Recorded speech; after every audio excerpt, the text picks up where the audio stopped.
Good morning dear student. आज हम लोग पढ़ेंगे bio Savart law. Bio Savart law पढ़ने से पहले थोड़ा सा हम देखते हैं कि कैसे बायो सेवर्ट लॉ बना, क्यों इसकी ज़रूरत पड़ी। एक्चुअली में जो साइंटिस्ट लोग थे वो मैग्नेटिक फील्ड के बारे में नए नए अजम्पशन दे रहे थे, नई नई थ्योरी आ रही थी। उसी सीरीज में ऑरेस्टेड एक्सपेरिमेंट भी आया। ऑरेस्टेड एक्सपेरिमेंट ने ये बताया कि किसी हम करंट कैरिंग कंडक्टर लें या करंट कैरिंग वायर लें और उस वायर को साउथ टू नॉर्थ रख दें, south to north like this, इस तरीके से साउथ टू नॉर्थ, और हम करंट को साउथ से नॉर्थ की ओर लेकर आए, साउथ से नॉर्थ की ओर लेकर आए। तो अगर हम साउथ से नॉर्थ की ओर लेकर आते हैं और इसके नीचे कोई मैग्नेटिक नीडल अगर हम ऐसे रखें तो देखते हैं मैग्नेटिक नीडल का जो डिफ्लेक्शन होगा बेटा वो टूवर्ड्स द वेस्ट साइड में हो जाता है। इट मीन्स कि हम नॉर्थ साउथ से नॉर्थ की ओर करंट लेकर आते हैं और उस वायर के नीचे जैसे ही मैग्नेटिक नीडल लेकर आते हैं उसका डिफ्लेक्शन वेस्ट की ओर हो जाता है। तो इस तरीके से एक दूसरा ऑब्जर्वेशन ऑरेस्टेड ने देखा कि अगर हम साउथ से नॉर्थ की ओर करंट लेकर आ रहे हैं, सॉरी वो नॉर्थ से साउथ की ओर करंट लेकर आ रहे हैं, तो जब नॉर्थ से साउथ की ओर लेकर आ रहे हैं तो फिर मैग्नेटिक नीडल लेकर आ रहे हैं तो देख रहे हैं अब डिफ्लेक्शन ईस्ट की ओर हो रहा है। तो इस सब सीरीज को देखने के बाद, ऑब्जर्वेशन को देखने के बाद फाइनली साइंटिस्ट लोगों ने एक डिसीजन लिया, या कह सकते हैं कि कुछ लोगों ने अपना एक लॉ दिया। उसी सीरीज में जिससे रिलेटेड जो साइंटिस्ट ने लॉ दिया उस ऐसे उसका नाम पड़ता गया। तो इन 1820 में Jean Baptiste Biot and the Felix Savart, दो लोगों ने मिलकर एक लॉ दिया जिससे बोला जाता है Biot Savart law, bio Savart law. और यहां पर टी साइलेंट है बेटा, बायो सेवर्ट लॉ। ये दिया क्या गया, इसमें यह देखा गया कि अगर कोई कंडक्टर है और कंडक्टर में करंट फ्लो हो रहा है आई, और यहां पर कोई एक चार्ज रख दिया गया, कोई भी चार्ज रख दिया गया, इस चार्ज पर अगर कोई मोशन नहीं है, इस पर कोई फोर्स नहीं लग रहा है, यहां पर रुका हुआ है, तो इस पर देखा यह गया कि कोई भी फोर्स वर्क नहीं कर रहा था। लेकिन अगर इस कंडक्टर को थोड़ा सा फोर्स लगाकर थ्रो कर दिया गया तो यह देखा गया कि ये जो चार्ज था, ये चार्ज अगर एक पार्टिकुलर डायरेक्शन में, ऐसे इस डॉट लाइन के पार्टिकुलर डायरेक्शन में इसे थ्रो किया गया with the some amount of force, then be seen that this charge particle is deflected to our actual path, अपने एक्चुअल पाथ से डिफ्लेक्ट हो गया और कुछ इस तरीके से जाना शुरू कर दिया। वही चीज फिर से किया गया और करंट की डायरेक्शन को थोड़ा सा अपोजिट किया गया, इट मीन्स पहले से उल्टा कर दिया गया, और फिर फोर्स, फिर इस पर इसको थोड़ा सा फोर्स लगाकर थ्रो किया गया, तो फिर देखा गया कि अब ये डिफ्लेक्शन कुछ इस साइड दे रहा है, इस तरीके से दे रहा है।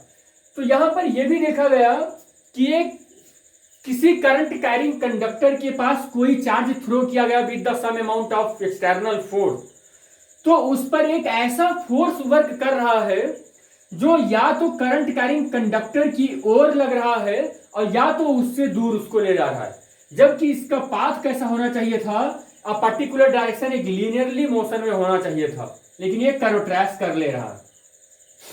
तो इससे कंक्लूजन क्या निकल कर आया कि इस चार्ज को जब थ्रो किया गया तो कुछ एक ऐसा फोर्स वर्क कर रहा है जो स्टेशनरी पोजीशन पर चार्ज पर नहीं लगता है, लेकिन जैसे ही चार्ज मोशन में आ जाता है तभी वर्क करता है। ऐसे फोर्स को बोला गया कि this force is magnetic force, और जिसकी वजह से, यानी कि जिस रीजन में ये चीज फील हो रही है चार्ज को, उसे बोला गया मैग्नेटिक फील्ड।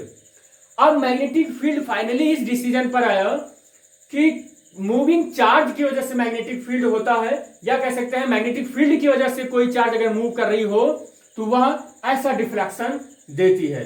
तो बायो सैवर्ट ने इस चीज को ऑब्जर्व किया। ऑब्जर्व करने के बाद एक लॉ दिया।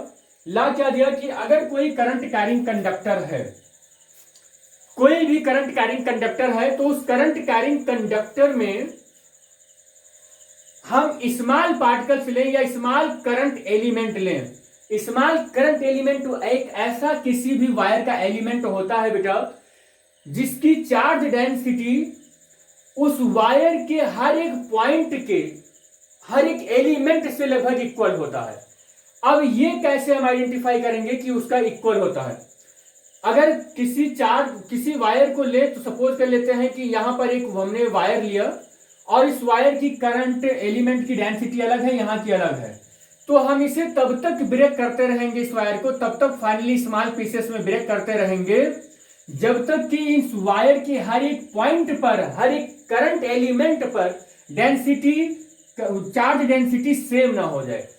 जब हम इसे इतनी स्मॉल पीसों में डिवाइड कर देंगे कि हर एक एलिमेंट पर लगभग इक्वल अमाउंट ऑफ चार्ज हो जाएंगे, ऐसे एलिमेंट को करंट एलिमेंट बोलेंगे जिस पर डेंसिटी लगभग हर एक एलिमेंट का सेम होगा। फाइनली आपको यह भी बता दें कि जो बायो सैवर्ट लॉ है, ये किसी भी कंडक्टिंग वायर के टोटल वायर की का मैग्नेटिक फील्ड और डायरेक्शन नहीं बताता है।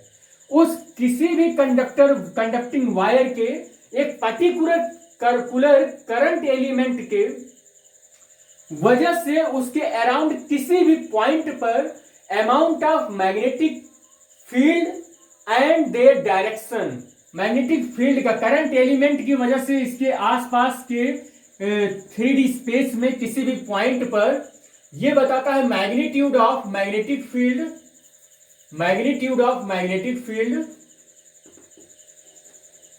मैग्नीट्यूड ऑफ मैग्नेटिक फील्ड बताता है ये,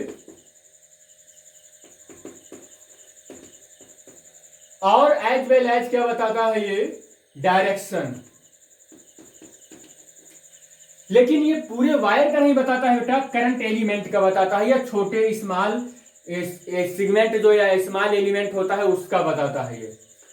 तो बायो सैवर्ट के अकॉर्डिंग ये लॉ क्या था, इन्होंने फाइनली क्या देखा कि किसी भी पर्टिकुलर पॉइंट पर एक स्मॉल एलिमेंट की वजह से जो मैग्नेटिक फील्ड होगा, वो magnetic field B is equal to mu naught upon 4 pi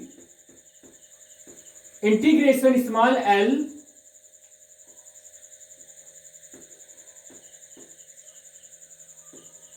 dl cross r upon vector r cube.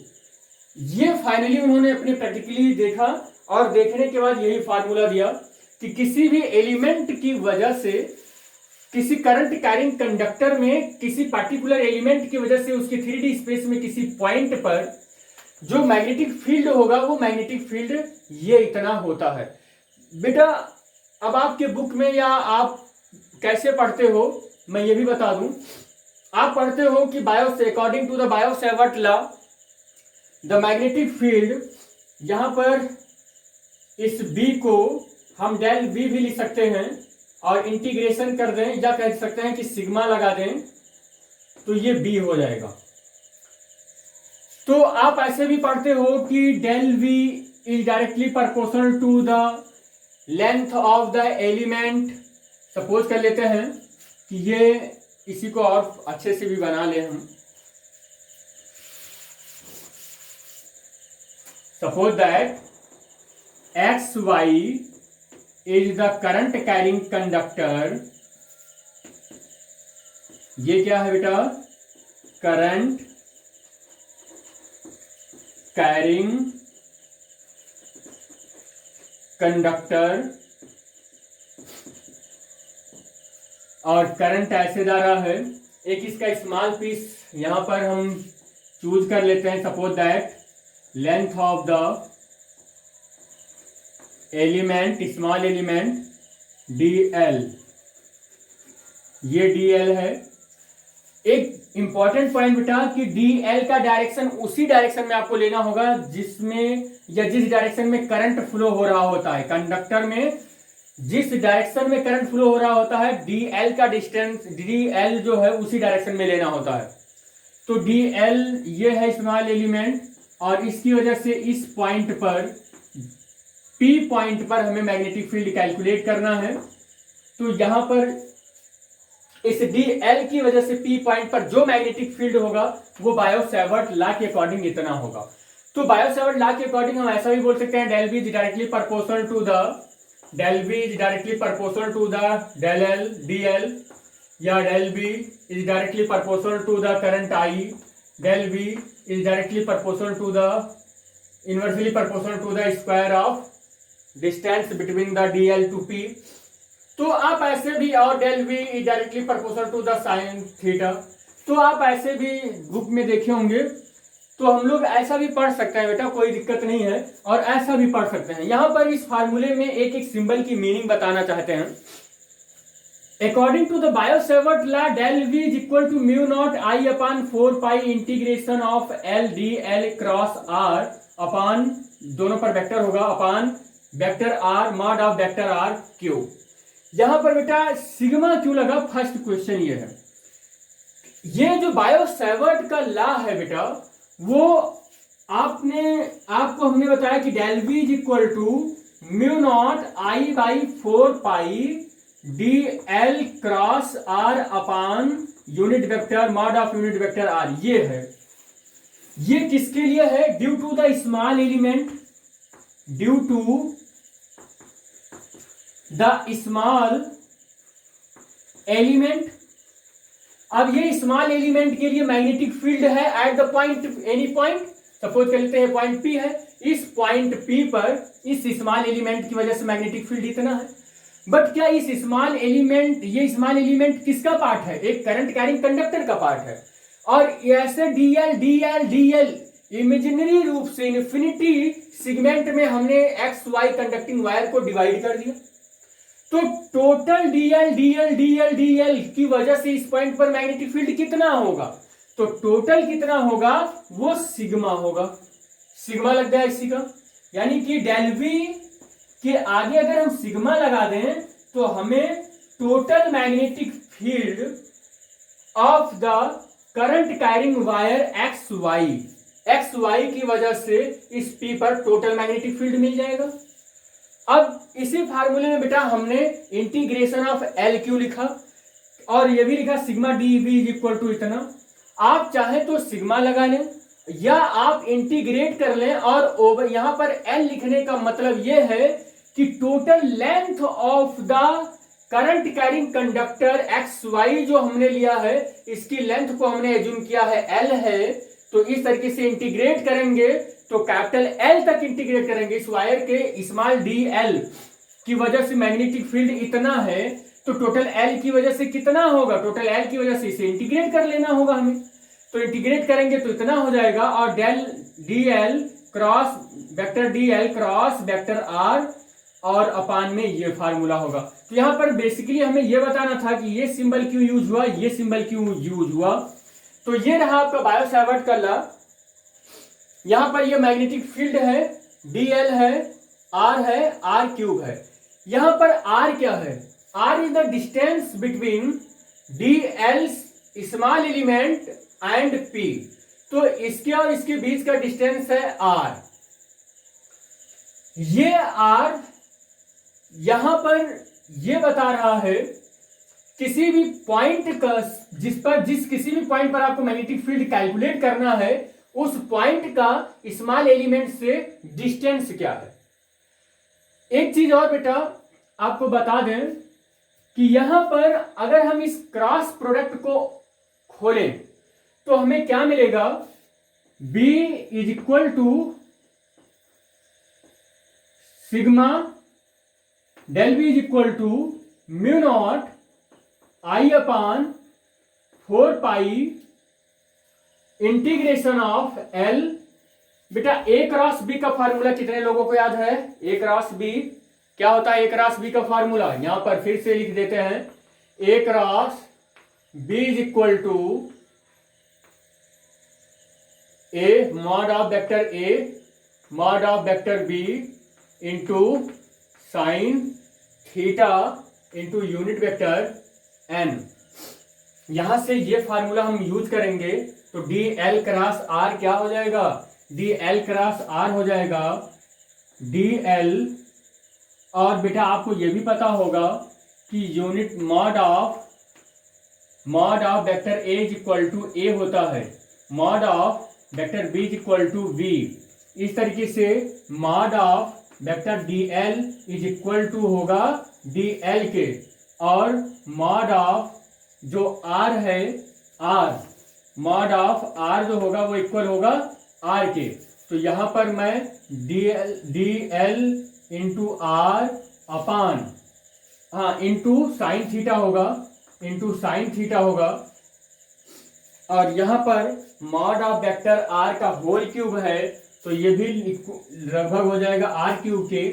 Are cube से एक आर यहां पर देखेंगे कैंसिल हो रहा है, तो vector B magnetic field B is equal to sigma del B is equal to mu naught I upon 4 pi, और इंटीग्रेशन एल तक होगा, और डी एल आर से आर कैंसिल हो जाएगा बेटा, तो sine theta upon R square होगा।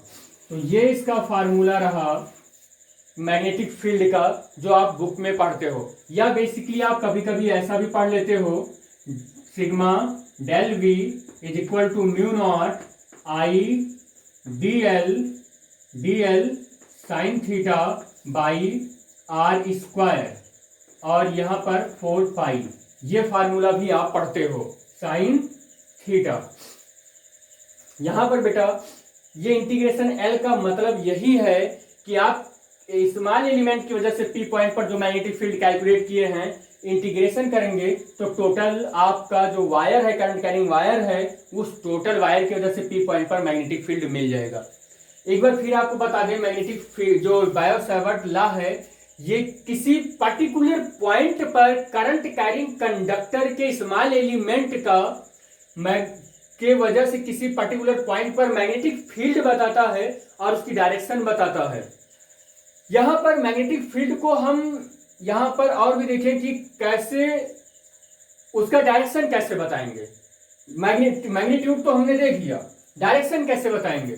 तो आपको यहां से डी एल को उसी डायरेक्शन में लेना होगा जिधर करंट फ्लो हो रहा है। अगर करंट इधर फ्लो हो रहा है तो डी एल को इसी डायरेक्शन, नीचे की डायरेक्शन में लेना पड़ेगा। ऊपर की ओर फ्लो हो रहा है तो ऊपर की ओर ऐसे लेना पड़ेगा। तो डी एल से आर की ओर आए, डी एल से आर की ओर आए, ऐसे डी एल से आर की ओर आए। या आपको एक बहुत ही पॉपुलर एग्जांपल है राइट हैंड का स्क्रू लॉ। स्क्रू लॉ को बताएं। सपोज कर लेते हैं कि ये एक कह सकते हैं कि पेचकस है, या स्क्रू लॉ में यूज कर रहे हैं इसको। आप इसको मूव मूव कीजिए। जब आप मूव कर रहे हैं ऐसे राइट हैंड इस तरीके से, ऐसे आप मूव कर रहे हैं, जब ऐसे आप मूव कर रहे हैं इस तरीके से, तो आप ये देखें कि इस पेन का टिप या पेचकस का जो टिप है वो ऊपर जा रहा है या नीचे जा रहा है। तो हम बेसिकली ऐसा कुछ करें कि अगर करंट इधर फ्लो हो रहा है तो इसको ऐसे घुमाएं कि ये टिप उस करंट की डायरेक्शन में जाए, ये टिप करंट की डायरेक्शन में जाए। समझ रहे हैं ना कि हमें इसे ऐसा घुमाना है कि ये करंट की डायरेक्शन में जाए। तो हमारा जो थंब है वो जिस डायरेक्शन में रोटेट होता है, that is the direction of magnetic field. अगर हम इस टिप को ऐसे घुमा रहे हैं, ऐसे देखिए बेटा, ऐसे ऐसे ये, तो ऐसे घुमा रहे हैं तो हमारा टिप देख रहे हैं कि ऊपर जा रहा है, यानी कि करंट की डायरेक्शन में हमारा टिप है, और हमारा थंब कैसे मूव कर रहा है, इस डायरेक्शन में मूव कर रहा है। इसका मतलब इस पॉइंट पर जो मैग्नेटिक फील्ड होगा हम ऐसे मूव कर रहे हैं, इनवर्ड होगा। कैसे होगा? इस पॉइंट पर magnetic field inward. Magnetic field जब इनवर्ड है तो आपको यह भी बता दें कि इनवर्ड मैग्नेटिक फील्ड को क्रॉस से रिप्रेजेंट करते हैं और outward magnetic field co dot से रिप्रेजेंट करते हैं। अब यहां पर देखें कि हमने इसको मूव किया ऐसे, इस तरीके से ऐसे, तो यहां पर तो हमारा जो थंब है वो इनवर्ड जा रहा है, लेकिन जब इसको ऐसे करके हम इधर लेकर आएंगे वायर के इस साइड में, तो हमारा थंब होगा outward of the plane of the board. तो प्लेन ऑफ द बोर्ड से आउटवर्ड हमारा थंब आ रहा है, it mean magnetic field outward आने की वजह से यहां पर मैग्नेटिक फील्ड आउटवर्ड होगा इस पॉइंट पर, और आउटवर्ड को हम डॉट से लिखते हैं, यानी कि इनवर्ड मैग्नेटिक फील्ड को क्रॉस से रिप्रेजेंट करते हैं और आउटवर्ड मैग्नेटिक फील्ड को हम डॉट से रिप्रेजेंट करते हैं। अब बेटा ये डॉट और क्रॉस को एक और एग्जांपल से हम समझ सकते हैं।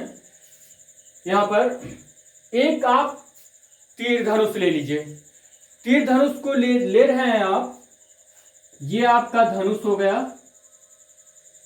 और ये आपका तीर हो गया, ऐसे इस तरीके से। जब आप इस धनुष से तीर को छोड़ देंगे तो देखिए ये तीर आपसे कैसा जा रहा है, अवे फ्रॉम द पॉइंट, इस पॉइंट से आपका दूर जा रहा है। तो आपको उस तीर का कौन सा दिखेगा, टेल, क्या दिखेगा, उस तीर का क्या दिखेगा आपको, टेल दिखेगा।